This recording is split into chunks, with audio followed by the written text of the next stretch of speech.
Ah! Tao po! Tao po! Aray! Aray! Aray! Ay, sorry naman. Naman na dun, sir.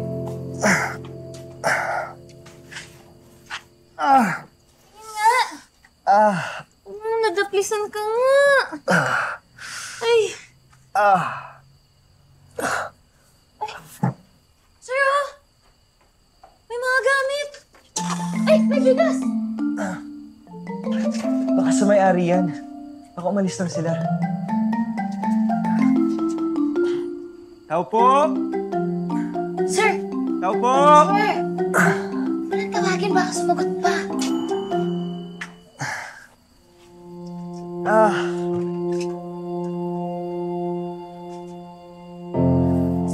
Sige, sugot po, sir. Nga. Ay, daplis lang pala eh. Malayo sa bituka yan, kaya mo yan. Ay, wala tayong tuwalya. May panyo ka ba? Meron pa niya.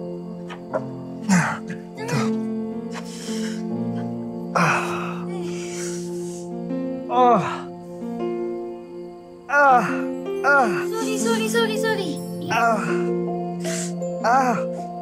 Kaya mo yan? Lang yan, kaya mo yan. Nagugutom ka, sir? Huwag mo itiin, masakit. Hindi yung tanong ko, nagugutom ka ba? Oo, nagugutom ako. Sige, nakukuhaan kita. Okay ka lang da. Higa ka nga, ako bahala sa'yo. Okay ka na? Baka mo muna to.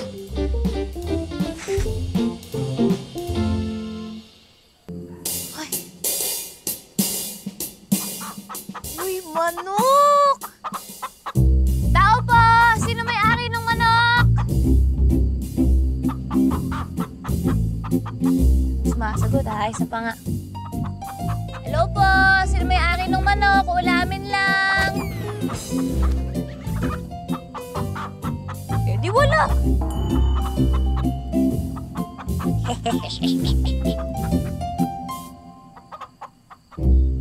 Yum, yum!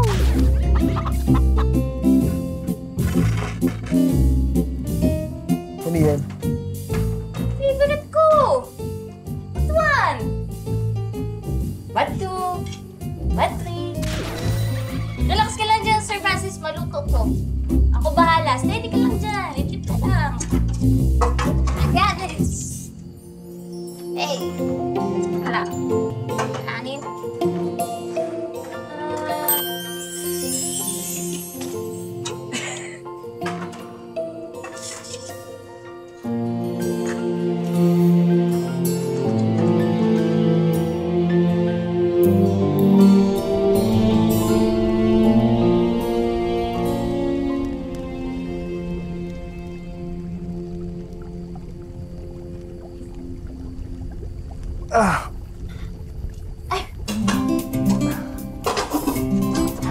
Sir Francis.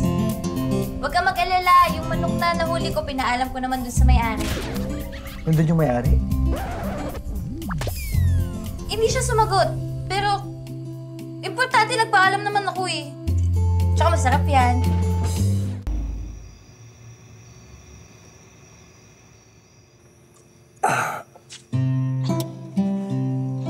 Sir. Diskarte ka talaga, Tata. Naman, ako pa ba? Tsaka, kulang pa nga to sa pagligtas mo sa akin eh.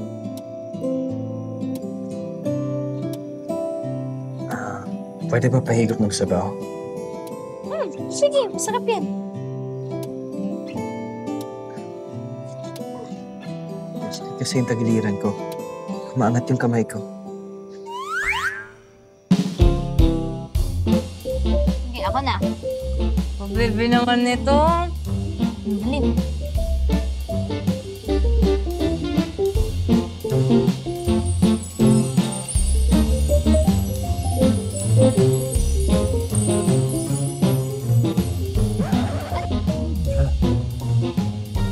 Manamit, di ba la? Manamit. Kaso napaso lang ako eh. Ay, sorry. Natikman ko din kasi yung batuan. Taga kong iniwasan yung lutong may batuan eh. Oh? Bakit naman? Eh, wala akong kilalang Ilonggo na hindi mahilig sa batuan. Naalala ko kasi yung kuya kong namatay. Paborito niyo lahat ng mga lutong may batuan. Kaya, when he died in the accident, siguro dahil ayoko siyang maalala, iniwasan ko lahat ng mga luto at mga paboritong pagkain niya. Ah! Kaya pala nung narinig mo na nag-uusap kami ni Julius tungkol doon sa kuya mo eh. Nagalit po kayo. Eh, ba't naman ayaw mo siya maalala, sir?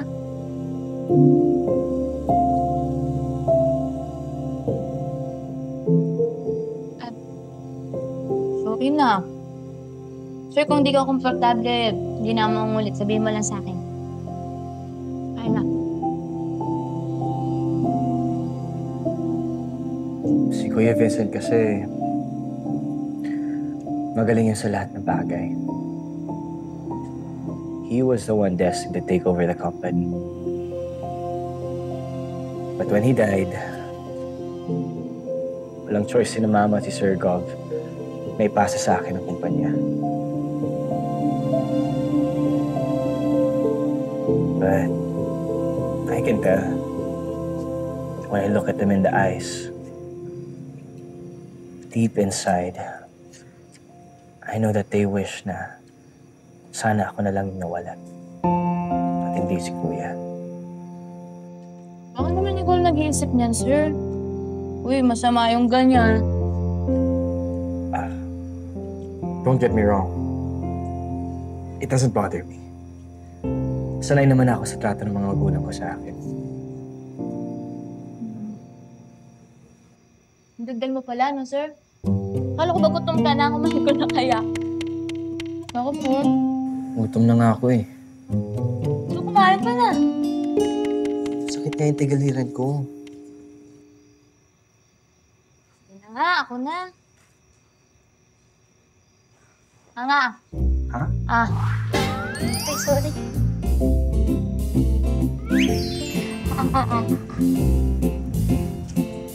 Yan.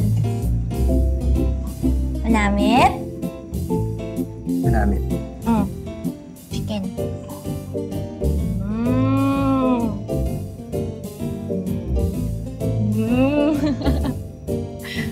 Okay.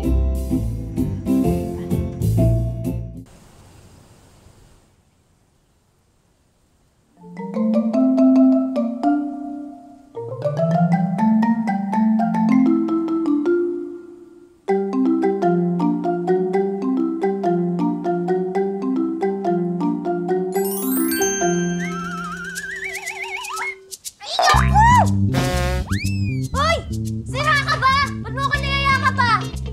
Ba't naman babato? Eh, niyayakap mo ako eh! Anong niyayakap? Hindi ko alam yan. Natutulog ako kanina. Kunwari ka pa eh. Natutulog ka ba talaga? Natutulog nga. Ay! Ano sa'yo sugat mo, sir? Parang okay naman ah. Malayo pa ang lalakaran natin mamaya. Sigurado ka ah.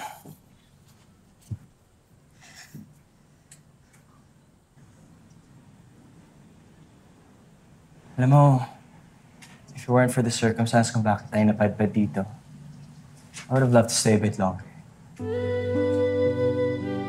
Malaya sa mga problema. Negosyo, sa pamilya.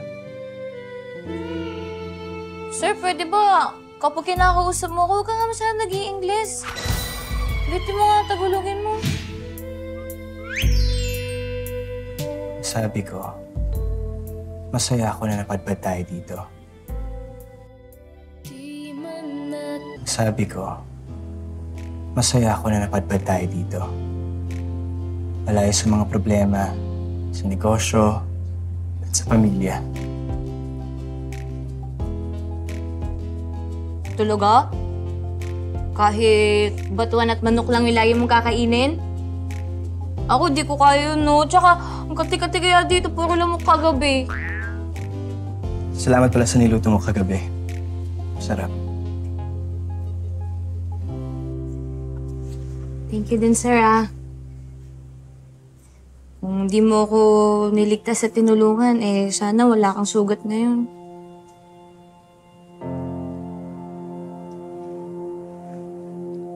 Salamat din, Tata.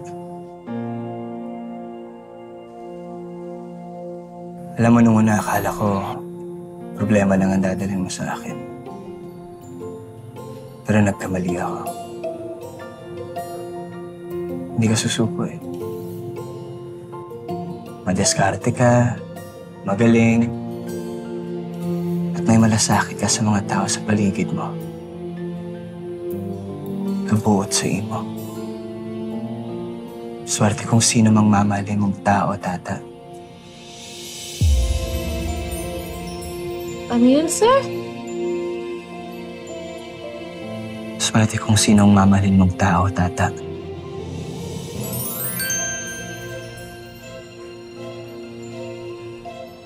Di pa pala nabumumong si sir.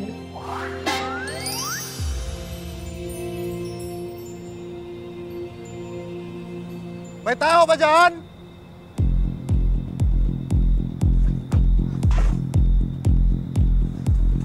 Sir! Sir, ako'y kami di! Ayun, may tao. Yung kasama ko po na tamaan ng bala! Tulong po! Ay. Sir! Ito po!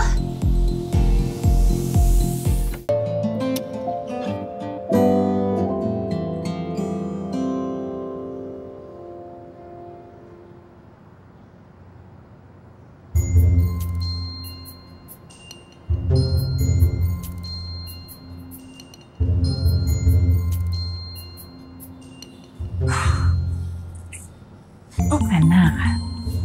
Ay, parang napakamarunong ng ipinagdasal mo ka. Ang lalim ng butong hininga mo. Kasi po, nagpapasalamat po ko sa Diyos na hindi niya po tayo pinapabayaan. Hindi niya po hinahayaan na may mangyari po talagang masama sa atin. Oh, ay bakit? May nangyari bang masama sa'yo? Sino ka? Nasa simang mo! Anong gusto mo? Daanin natin sa santong dasalan, sa santong paspasan. Wala po, Nay. Okay lang po ako. Tsaka, hindi naman po ako papabayaan ni Sir Francis. Ay, buti naman at may tiwala ka sa amo mo. Pero anak, iba yung nagtitiwala sa kinikilig. Hala, Nay. Hindi po ako kinikilig, no? Salamat lang.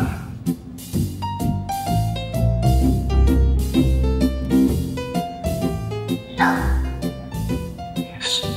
Love you.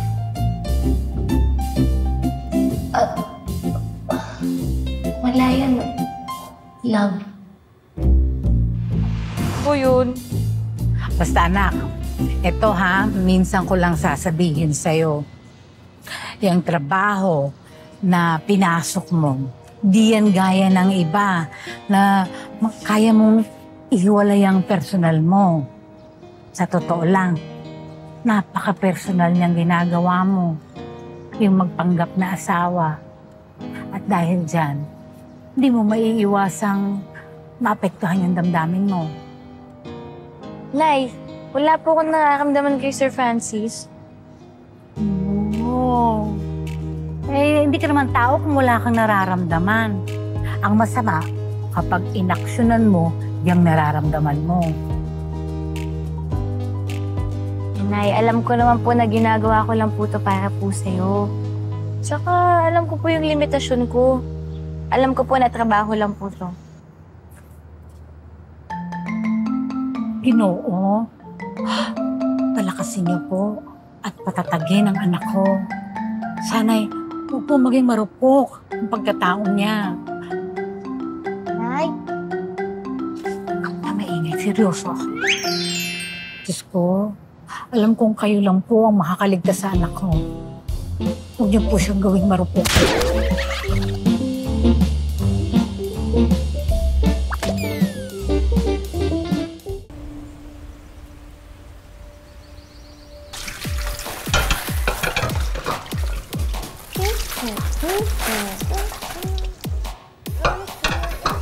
Ay! Patungan! Mainit! Ito, mainit! Ito, walang muna. Ito po. Ay, ate, kukunin pa kayo isa pa. Ganun pa. Ito yung picture mo. Manang, ilagyan po ng buko yung iba, ha? Ito po.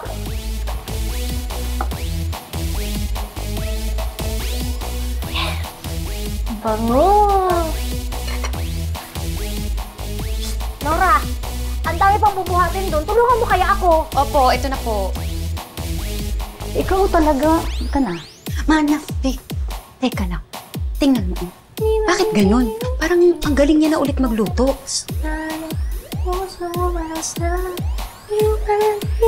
Tingnan mo.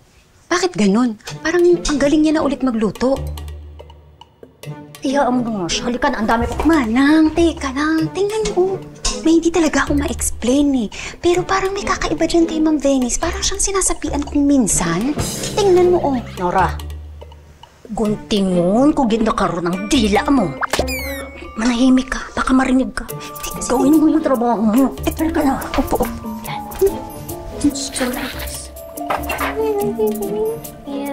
Oo nga, no? Parang pisapi nga siya. Nora?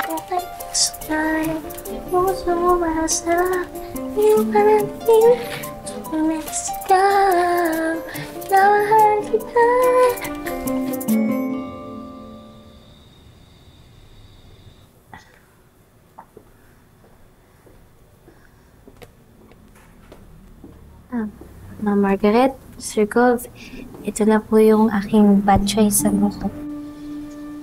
Enjoy po.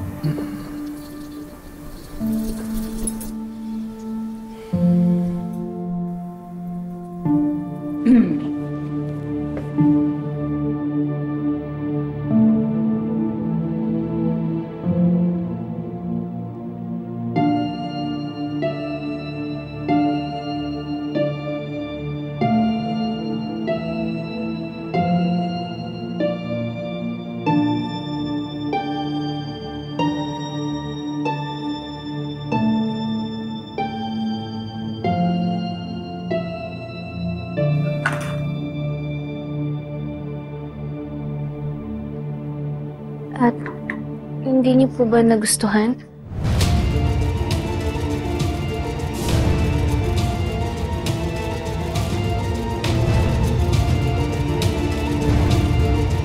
Hindi niyo po ba nagustuhan?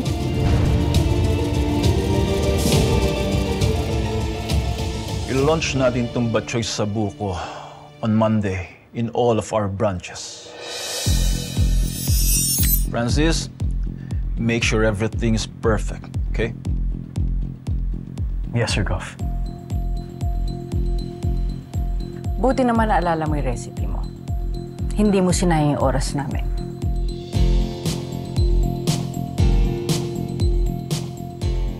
Venice, join us.